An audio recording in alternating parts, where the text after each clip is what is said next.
Hello hello ఎవరు?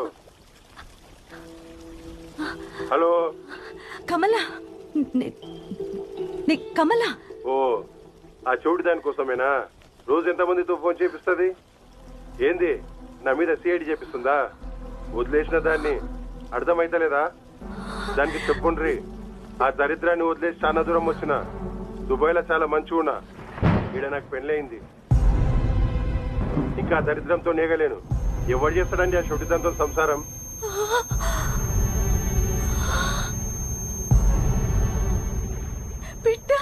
బిడ్డ? ఓహో, బిడ్డ కూడా పుట్టిందా? అది కూడా దాని లెక్క షూటిదై ఉంటది. పెంచుకుంటే పెంచుకోమని కూడా పాడేయమను. దాంతోనే సంబంధం లేదు. దాని బిడ్డతో నాకేం సంబంధం? చెప్పండి దానికి. దాని సావు దాన్ని సావమనండి. అది చచ్చినా నాకు ఫోన్ చేయకండి.